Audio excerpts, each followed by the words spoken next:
ठीक है प्रमोद जी, आपके पास में लौटेंगे और मेहमान हमारे साथ में लगातार बने हुए शांति प्रसाद भट्ट जी हैं, केंद्रीय उपाध्यक्ष यूकेडी की ओर से। बहुत स्वागत सर आपका भी।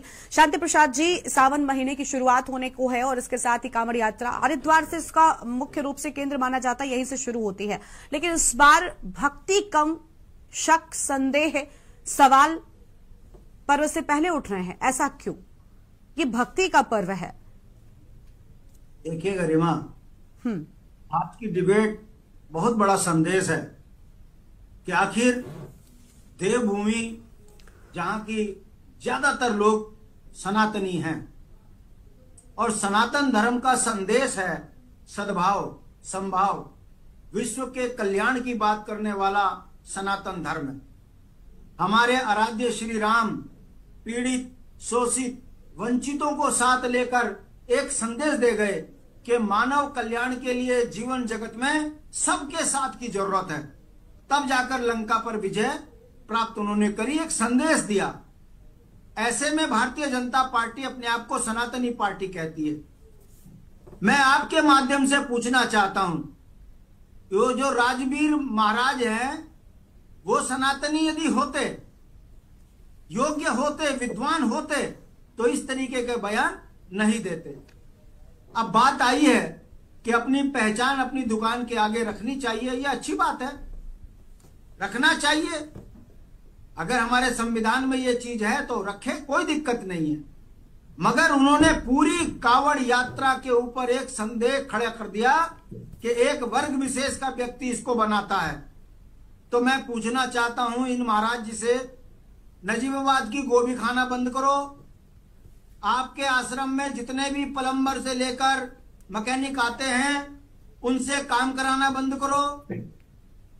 तब तो मैं मानूं कि महात्मा साहब जो है बिल्कुल जो है एक विशेष वर्ग के विरोधी हुए। खाओ गोभी तुम नजीबाबाद की एक वर्ग विशेष की बनाई हुई व्यक्ति की सब्जी खाओ और यहां पर अपने बयान बात देकर नफरती जहर घोलो। ये बाबा नहीं है, ये एक्चुअल में एजेंट हैं जो केवल और केवल भगवा पहनकर सनातन धर्म को भी संदेह के नजरिए से देखने को लोगों को मजबूर कर रहे हैं। हमारा यह कहना है कि सरकार को इस ओर ध्यान देना चाहिए कि जब सनातन की यात्रा चलती है तो हरिद्वार में जो बदबू का माहौल होता है, जो हरिद्वार का सनातनी अपने घरों में एक एक हफ्ते तक बंद रहता है, बाहर निकलने की उसको जगह नहीं मिलती, सरकार उस पर ध्यान दे कि कैसे पानी की व्यवस्था हो, कैसे शहर को स्वच्छ रखा जाए। इसी तरीके से यमकेश्वर के नीलकंठ में 7 करोड़ यात्री एक सप्ताह में आते हैं और उस समय पर महिलाओं को शौच नहीं मिलता, नहाने की सुविधा नहीं होती, यात्री विश्राम घर नहीं होते और जो दुर्गति उस समय पर नीलकंठ महादेव के पास होती है, कोई गाड़ी छोड़ के चला जाता है, कोई सड़क में जो है दम घुटने से उसका प्राण निकल जाते हैं। ऐसी स्थिति में तमाम जो परेशानियां झेलते हैं वो सनातन धर्म के अनुयायी झेलते हैं। सरकार को इस ओर ध्यान देना चाहिए कि वहां पर टॉयलेट की व्यवस्था हो, विश्राम की व्यवस्था हो और यात्रा सुचारू चल सके। गरुड़ चट्टी से यदि कोई यात्री चढ़े तो पटना हल्दोगी होते हुए नीचे उतर आए। आपसे वो रास्ता तो बन नहीं रहा है, आप कांवड़ यात्रियों को सुविधाएं दे नहीं पा रहे हैं, मगर नफरती चिंटुओं की तरह नफरत के बीज यात्रा से पहले बोकर भारतीय जनता पार्टी अपने तमाम जो किए हुए कारनामे हैं उन्हें छुपाने का प्रयास कर रहे हैं। इस बयान को उस तरीके से देखना चाहिए। गरिमा, चुनाव चल रहे हैं, सड़कों का बुरा हाल है, पोलिंग पार्टियां इस बात से घबराई हुई हैं कि यदि सड़कें ठीक नहीं हुई तो पोलिंग अपने गंतव्य तक कैसे पहुंचेंगे पोलिंग बॉक्स लेकर। कहने का मतलब है यात्रा के लिए पुलिस के सामने संकट खड़ा है, चुनाव कराए, यात्रा कराए।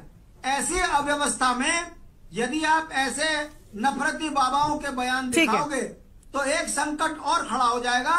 मेरा मानना है सनातन धर्म ने देश के से लेकर विश्व के कल्याण की बात करी है, मानव में प्रेम की बात कही है और बिल्कुल सनातन धर्म एकता सिखाता है, सभी का सम्मान सिखाता है, भला उसमें ऐसी बात कैसे हो सकती है। ठीक है, लौटेंगे अपनी चर्चा को हम आगे बढ़ाएंगे और मेहमान भी हमारे साथ में लगातार बने हुए, लेकिन उससे पहले देवभूमि के दंगल में एक छोटे से ब्रेक के लिए यहाँ पर रुकते हैं, कहीं मत जाएगा।